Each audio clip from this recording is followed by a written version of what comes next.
बेचारी बानो चिड़िया एक रूखे फूखे दरख्त पे रहती थी, जिस दरख्त पे ना तो कोई पत्ता था और ना उसमें से कोई हवा आती थी।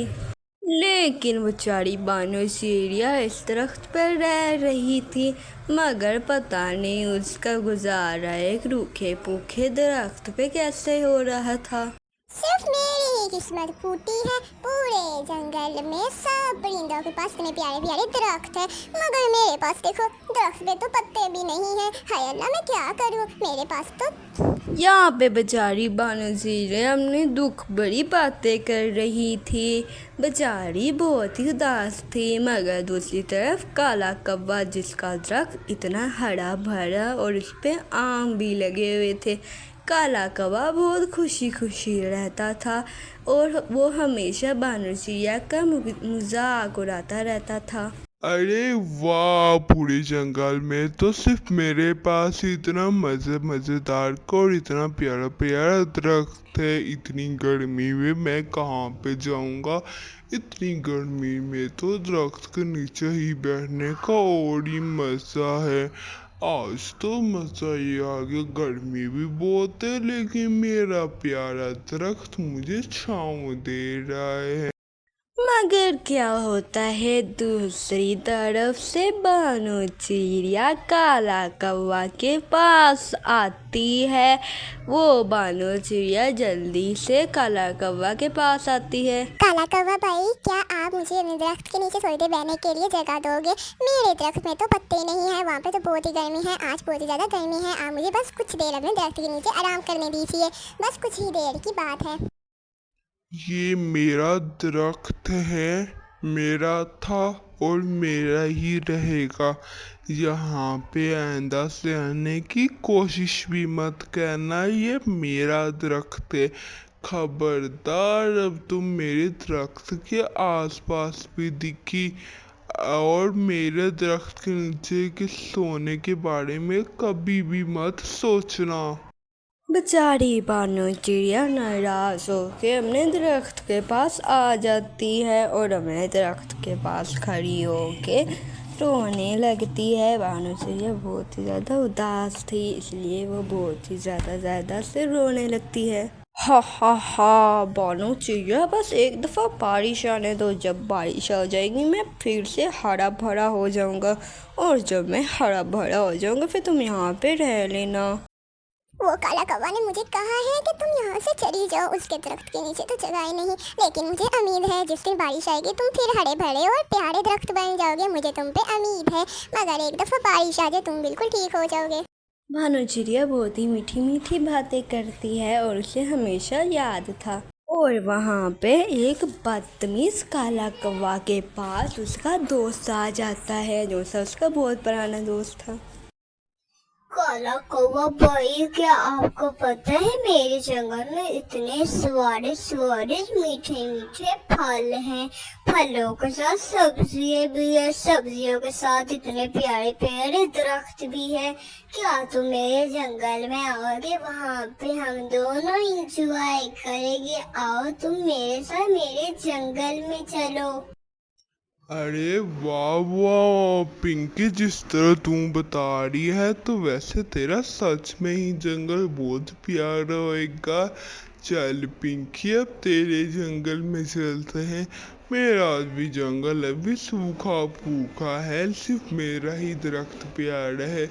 चलो, अगर तुम कह रहे हो तो पिंकी मैं तुम्हारे साथ चलता हूँ।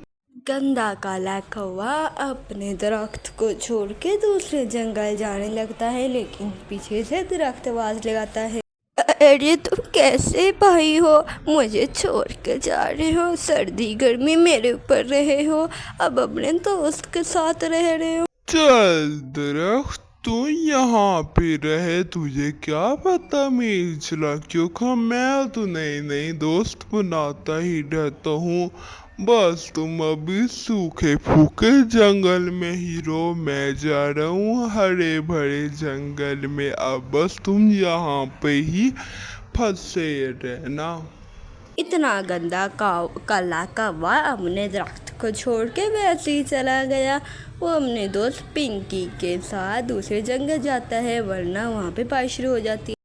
अरे अब भाई भैंस पानी में। ए काला कौवा किधर है, भैंस किधर है? पानी पानी तो दिख रहा है लेकिन भैंस तो नजर नहीं आ रही मुझे। तुम क्या बोलते हो? तो ना है भैंस ना यहाँ पे पानी है।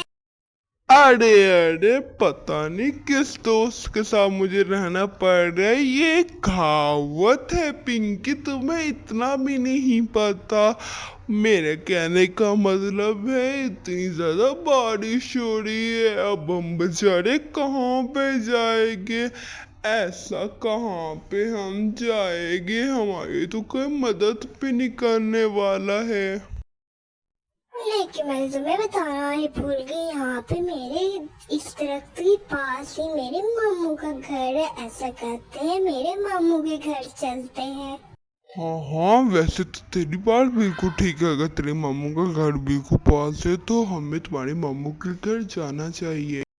काला कौवा और उसकी दोस्त पिंकी दूसरे जंगल में अपने मामू के पास चले जाते हैं।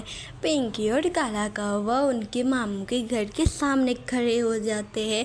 उनके घर का दरवाज़ा बजाते हैं लेकिन कोई जवाब नहीं आता। काला कौवा दोबारा बजाता है तो वहाँ पे वो आ जाता है।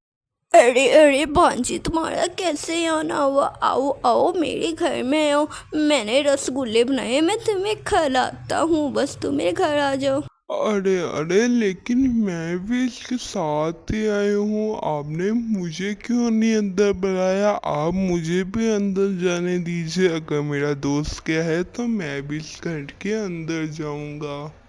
शक्ल देखी हमने मेरे घर आने की। मेरा घर छोटा है, सिर्फ मेरे घर में मेरी पांजी और मैं रहूंगी। चल यहाँ से निकल तू बंद। पिंकी का मामू घर में चला जाता है। फिर क्या होता है, काला कौवा बस मुंह ही देखता रह जाता है। फिर काला कौवा इतनी बारिश में जाने लगता है, मगर इतनी बारिश थी काला कौवा गिर जाता है। काला कौवा गिरता है तो उसके पंख काम करना छोड़ जाते हैं। अरे किस्मत ही फूटी है आज। अरे मैं तो मर गया, इतनी जोर से गिरा हूँ। अरे मैं तो मर ही गया, इतना ज्यादा चोटें लग गई है। अरे अब मैं क्या करूँ? दोस्तों, आप सब इसका नतीजा देख सकते हैं। काला कौवा ने अपने दोस्त दरख्त को झूठ बोला और उसे हमेशा हमेशा के लिए छोड़ दिया। और काला कौवा के साथ ऐसा हुआ, वहाँ पे बानू चिड़िया का दरख्त ग्रो कर गया था। अरे वाह वाह, आज तो किस्मत मेरी बहुत अच्छी है। इतना प्यारा जंगल और इतना प्यारा दरख्त अब मेरे साथ हो गया है। इतनी ज्यादा अच्छी बारिश आने की वजह से ये दरख्त हरा भरा हो गया है। बानू चिड़िया बहुत ज़्यादा खुश हो जाती है। दोस्तों, आपको इसमें कहानी से क्या समझ आया, आप लोग कमेंट करके बताना। अगर आप लोगों को ऐसी कहानियाँ और चाहिए तो हमारे चैनल को लाइक, सब्सक्राइब एंड अपने दोस्तों के साथ शेयर करना मत भूलना। आप सबका धन्यवाद। ऐसी वीडियोस आप लोगों को मिलती रहेगी। आप सबका धन्यवाद।